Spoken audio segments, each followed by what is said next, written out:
So this is a set of 5 books called RITU CHAKRA, which Mala, Kumar and myself, my name is Manisha Chaudhry, we wrote together because we felt that there's not enough really good books which are set in India about the Indian seasons, even though we have such a wonderful varied climate in our country. So that's how the series started. We called it the RITU CHAKRA seasons series, the RITU CHAKRA series, because we have this cycle of seasons. So there are 5 books in this series, and we started with spring, and it goes on to summer, monsoon, autumn and winter. It is held together with the story of a little girl called Meenu, who plants a little sapling in spring with her grandfather, and then as the seasons progress, her plant is growing alongside, and she and her family are experiencing various things that happen in different seasons in terms of what they eat, what sort of festivals come around. There are festivals which her friends celebrate which might be different from the ones that she may celebrate at home, and so on. So we've tried to bring in as much interesting detail about each season as it is observed in India. So we've talked about the food, we've talked about the colors, we've talked about the festivals which are related to the seasons. So all that comes into these 5 books. It's a level 2 book, and we try to keep it as simple as possible. The sentences are very simple, and the concept too is we've tried to keep it simple as possible. It's assumed that we are addressing readers, who are beginning to read, so they cannot sort of absorb a very large amount of detail. So we've tried to keep it simple but introduce interesting elements from across the country to the greatest extent possible. This is not to say that we can cover the entire country, obviously, but if there's some interesting detail about, say, a particular region which happens in some part of the country, then we've mentioned it by name.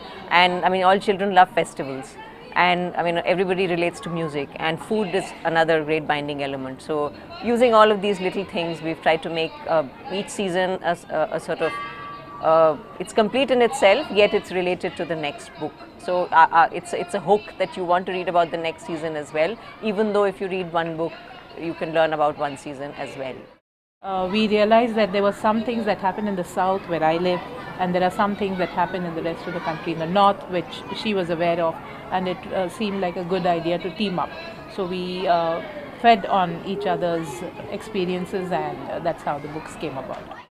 If you write for children and you're writing at a simple level, the child does simple things. Here is little Meenu who's planting a tree, and she's watering it and looking after it, and things are happening in her life. Now that is something that all of us can relate to at a very, very simple, basic, nice, sweet level. It's an experience that we all share at some level. So we didn't really disagree about the character or anything at all. And we worked together, so it came about very smoothly, very naturally, just like the seasons. Well, we refined it almost over 4 months or so. 4-5 months is when we finalized it. We wrote for a draft, then we added things to it, then we looked at it again. And because we work in multilingual publishing, we also have to look at how it's sounding in different Indian languages. So we looked at that aspect as well. So I think at about 4 months is a fair amount of time. So we work full time as editors. So this was after that, and so this was one of the things that we did along with many other things. So when I say 4 months, the actual writing would not have taken 4 months, of course, but we did take that time to refine it.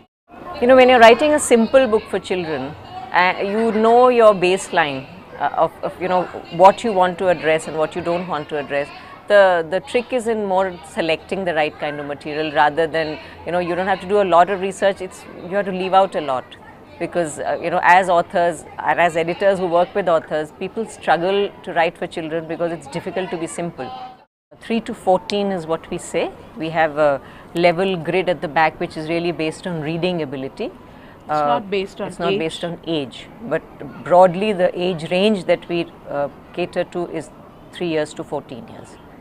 And the levels basically indicate the proficiency of the child in the act of reading, because again the underserved child may not have the reading skills that a middle class child may have. So we have to be sensitive to that and give books which are simple, and then the level of complexity should go up slowly. We are reaching a very large audience of underserved children who are often from economically disadvantaged backgrounds as well. But I mean, at Pratham Books and as individuals, we believe that every child has a right to read a really interesting book. Every child should get interesting books in their own language to read. So if our kind of books are able to open that possibility for more people, I think that's another dimension of the kind of work that we do, and writing these books somewhere also serves that purpose.